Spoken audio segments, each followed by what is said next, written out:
देखिए, multiple petitions court के सामने लिस्ट हुए हैं. Some of the petitions were filed before the declaration of results on the basis that there has been a leak of the paper itself.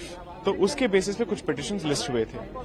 जो आज list हुए थे उन पे नोटिस इश्यू हो गए हैं. But our petition is slightly different. I represent along with mister Rohit Jain. We represent mister Alak Pande and who has collected signatures from about 20,000 students, which clearly shows, मतलब students को clearly समझ में आ रहा है और उनको जवाब भी मिला है, that close to about 70 to 80 marks have been awarded in grace marks randomly to at least 1,500 students. So our petition is different from the other petitions where we are challenging the arbitrary award of grace marks to people. अगर किसी को 650 मिला है या 630 मिला है, उनको 720 भी मिल गया है. They become all India rank number 1. ऐसे भी हो चुका है. So what we have told the court that there is a very clear issue here. The thing is, since the matter was not listed before the court today, the court has only said, आप registry में mention करके इसको list करा दीजिए. So I think by tomorrow the matter should be listed. हमारे matters के पहले जो matters list हुए थे उसमें already notice issue हो चुका है.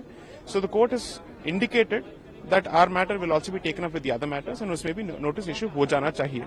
But the court is clear that it will not stay the counseling process at this stage. So that is what the court has said. Let's see what happens. कल हमारा matter list हो जाना चाहिए.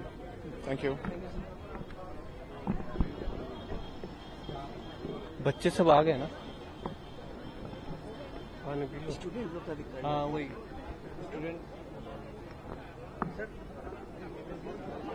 पानी P low sir.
एक minute रुकिए.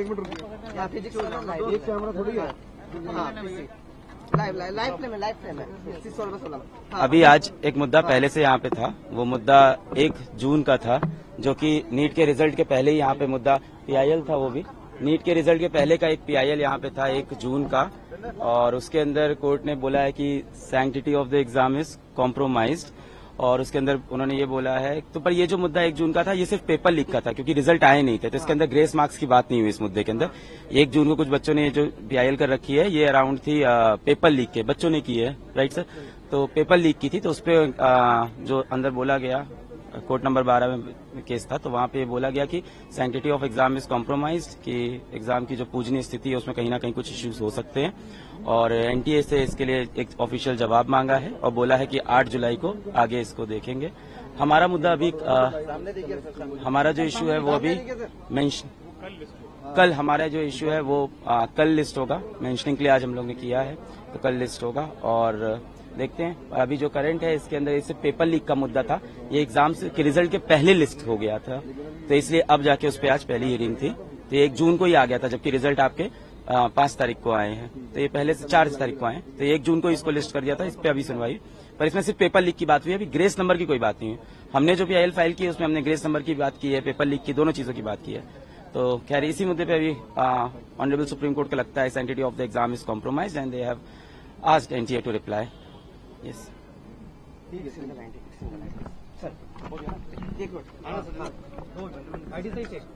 Sir ये बताइए, सुप्रीम कोर्ट में आज जो पिटीशन लगी हुई थी, सुप्रीम कोर्ट ने नोटिस जारी किया, एनटीए से रिप्लाई मांगा है, और सुप्रीम कोर्ट ने क्या आपका जो पिटीशन लगा था उसके बारे में कुछ बता सकते हैं, क्या क्या बातें? नहीं, हमारा जो पिटीशन लगा उसकी मोस्ट प्रोबेबली कल लिस्टिंग होगी. हमने एग्जाम रिजल्ट के बाद पिटीशन लगाया था.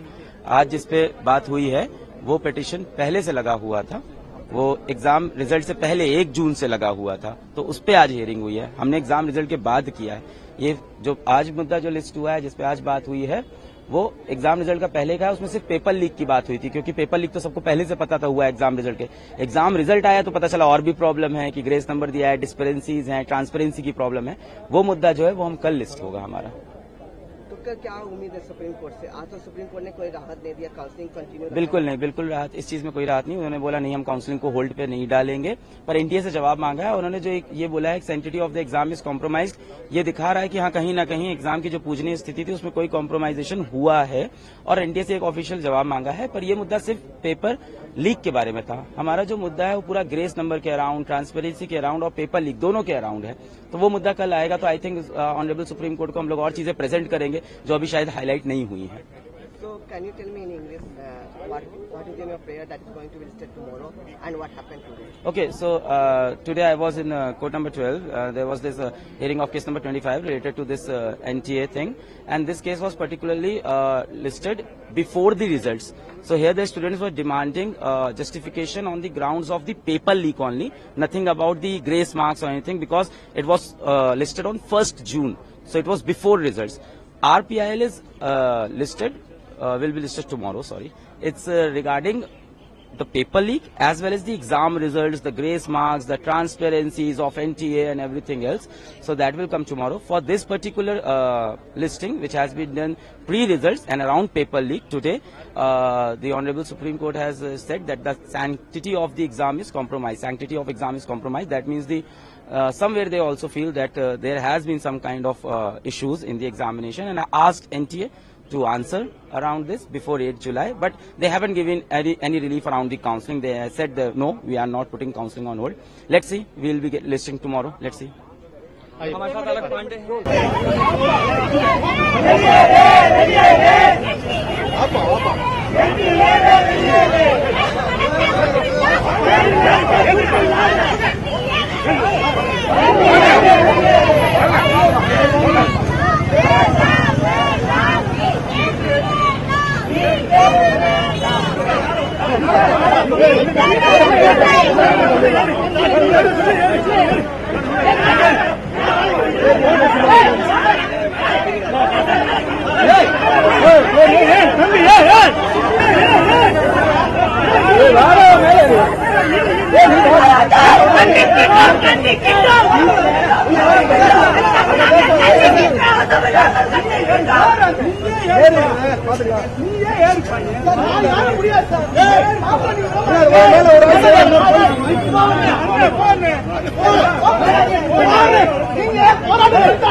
सुप्रीम कोर्ट ने सो फार अभी तक बच्चों के लिए कोई भी रिलीफ नहीं दिया है, ना ही काउंसलिंग पे स्टे लगा है, ना ही रीनीट की बात हुई है, ना ही रिवैल्यूएशन की बात हुई है। अभी भी सब कुछ एनटी के ऊपर ही दिया गया है कि पहले आप अच्छे से जवाब दीजिए कि कहां कहां कमियां रह गई है, उसी के हिसाब से वो लोग फैसला लेंगे। तो पहली हियरिंग में मैं ये कहूंगी कि बहुत सॉलिड बच्चों के फेवर में कुछ निकल के नहीं आया है।